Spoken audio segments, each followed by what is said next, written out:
From the beginning, being a colored, then Negro, then black, then African-American child, growing up in Mississippi, my prayer was, for as long as I can remember, God, use me. Use me, use this life. I don't know what the future holds for me, but I know that there is a vision for my life that is greater than my imagination can hold. Use me, use me. What would you have me to do? And that dream, that desire, that prayer brought me somehow to television. And to be able to use this tremendous vehicle of television to go into people's homes and somehow be able to touch their lives and to be the beacon that Barbara was for me, to be a light of hope and understanding, to share some sense of illumination that maybe sometimes reflects people's lives and sometimes opens them up to themselves, is the greatest blessing God could have given me. And I want to continue to use television as we become more polarized in this medium. I choose to use it in whatever way I can, we can, to make people lead better lives, to lead them to the highest vision possible for themselves. That is the goal. I thank you for this award because it encourages me to run on and see what the end will be. Thank you.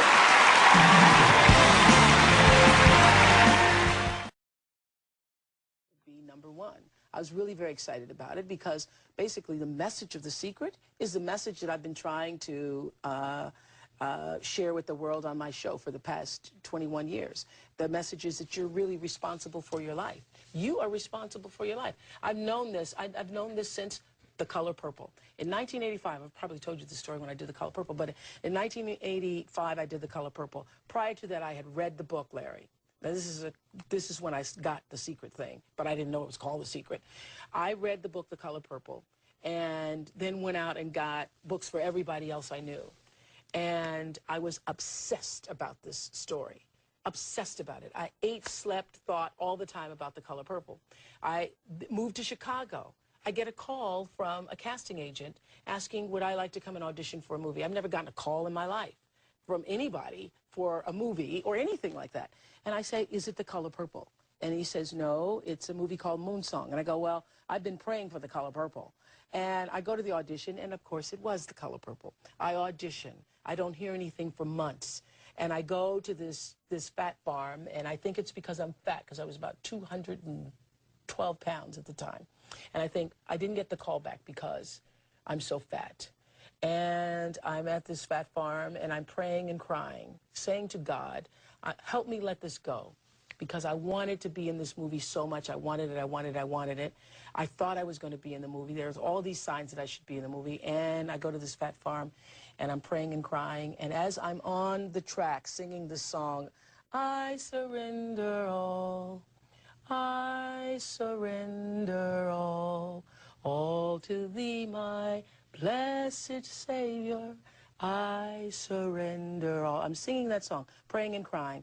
A woman comes out to me, and she says, on the track, it's raining, and she says, there's a phone call for you. And the phone call was Steven Spielberg saying, I want to see you in my office in California tomorrow. Now, what I learned from that, that moment absolutely changed my life forever, because I had drawn The Color Purple into my life. I didn't know Steven Spielberg. I didn't know Quincy Jones, who saw me in Chicago. In 1984, he was there for a lawsuit that was being filed against Michael Jackson because he'd been working on his Thriller album. And he saw me on AM Chicago and said, that's Sophia. Now, I didn't know him. I didn't know anybody that had anything to do with that. But I knew that I had drawn that into my life, and it changed the way I thought about my life forever. So you're not surprised at the success of The Secret? I'm thrilled for the success of The Secret. I think that the message needs to go further, because I think the mistake that was made with The Secret is that they tried to, don't know who they are, that they tried to let that be the answer to all questions. It's just one law. The law of attraction is one law. There are many laws working in the world. But it is very true that the way you think creates reality for yourself. There are other factors going on. So it's not everything, but you really can change your own reality based on the way that you think. I come as one but I stand as 10,000. And tonight, I stand as 10,000 to the 10th power.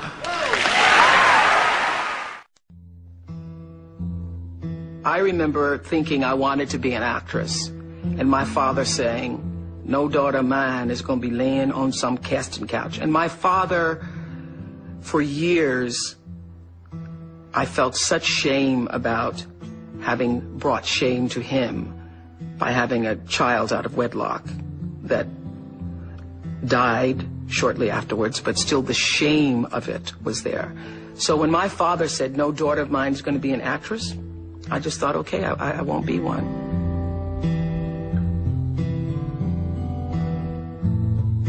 People doubt that your thoughts create reality for you. It doesn't. If you're just sitting around thinking, I want something, it doesn't.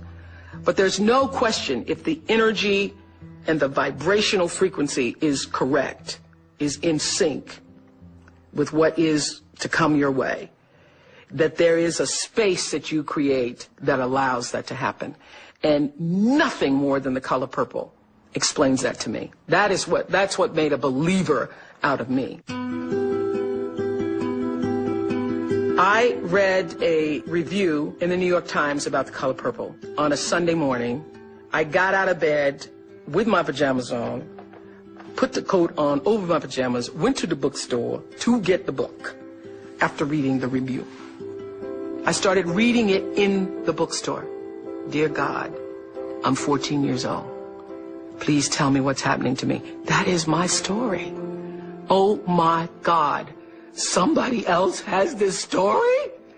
I go home, I finish the book that day.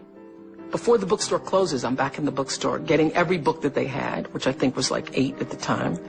I buy all of those books, I hand them out to everybody I know at work, and I become obsessed, literally obsessed with the color purple. And I would walk across the Wacker Street Bridge just so I could run into people who had not read the color purple. I didn't have a book club, so any way I can get you to read it is fine. And I would pass out these books. If somebody said, no, I hadn't heard of it, well, I happen to have one right here. And I heard that they were going to be doing a movie about the color purple. They was Steven Spielberg and Quincy Jones. And as it turns out, I start telling everybody, I'm going to be in that movie. I'm going to figure out a way to be in that movie. I get a call from a casting agent saying, we're casting for a movie called Moonsong. They called it Moonsong at the time. You're casting for a movie called Moonsong? You're sure it's not the color purple? Because I've been praying for the color purple. He goes, no, it's Moonsong. So I go to this audition on a day in Chicago where it was 72 below zero. So cold they had ropes out to keep people from falling down. I had a cold, a sore throat, swollen, and it had a wrap in my head. And it was so cold that when you walked outside, your eyelids froze. When I walked in there, I thought, oh my goodness, it is the color purple. Because I know every character. I've read the book. I read for the color purple, and not only am I reading, I'm reading like for a major role. They want me to read for Sophia. She's married to Harpo. And Harpo is my name, spelled backwards. So I think if that is not a sign from Jesus himself, I never saw a sign bigger than that. So I audition, I hear nothing. I ended up months later calling the casting agent saying, I haven't heard anything. He said, you don't call me. What are you calling me for? I call you. And we have real actresses who are auditioning for this part. Alfre Woodard just left my office, he said. She's a real actress. You have no experience. So I hung up the phone, and I knew I'm not going to get the part. So I feel really terrible. I can't even believe this. I think this is a God trick. I think, well, God, what'd you do that for? Why did you take me to the audition, and I'm auditioning, and then it's a Harpo character, and then I'm not going to get it? So I think it's because I'm fat. So I go to this fat farm, and as I am running around the track by myself on a cold, rainy Wisconsin day, I start praying to God out loud, and I say, I don't get it. I really don't get it, God, but I know you do. I don't know if this is some kind of joke or what you're doing with me, but I thought you wanted me to have this part. And I want to be in the space where I can thank you for the opportunity, but I can't now. I can't. It's too hard. Please help me let it go. Help me to let it go. And I start singing, I surrender all. I surrender all. All to thee, my blessed Savior, I surrender all. Now, that song just spontaneously came to me, but when you first start to sing it, you really can't surrender. You're just saying, okay, I'm going to sing the song. I sang and I prayed and I sang and I prayed and I sang and I prayed and I cried until I could feel myself let it go and know you're going to be all right. You're going to be all right. And at first I thought, you're going to be all right, but you won't be able to ever see the movie.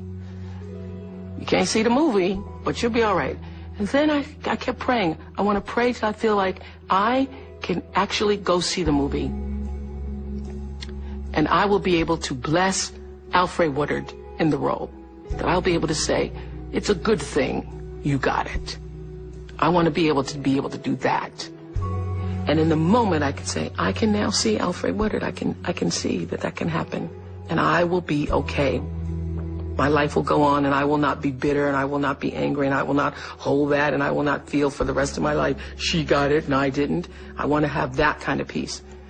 And in the moment that happened to me, somebody comes running out to the track and says, there's a phone call for you. And there was Steven Spielberg calling to tell me that I hear you had a fat form. And he said, if you lose a pound, you could lose this part. And I ended up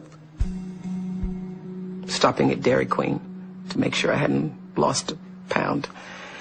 And the next day I was in his office at Amblin at Universal Studios and got the part. I would have to say one of the fundamental turning points in my life was The Color Purple. Nothing has had a greater impact on me, spiritually, emotionally, psychologically, in determining my path. Because it literally changed my faith in that I could see it. It was real. It was real. All my life I had to fight. I had to fight my daddy. I had to fight my uncles. I had to fight my brothers. Girl, child ain't safe in the family names. But I ain't never thought I had to fight in my own house. I loves Harpo. God knows I do. But I kill him dead before I let him beat me.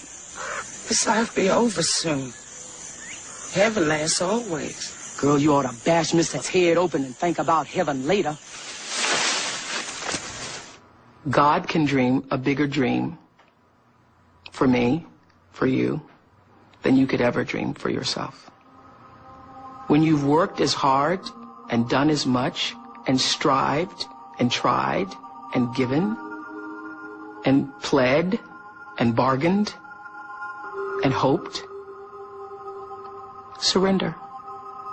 When you have done all that you can do and there's nothing left for you to do, give it up. Give it up to that thing that is greater than yourself and let it then become a part of the flow.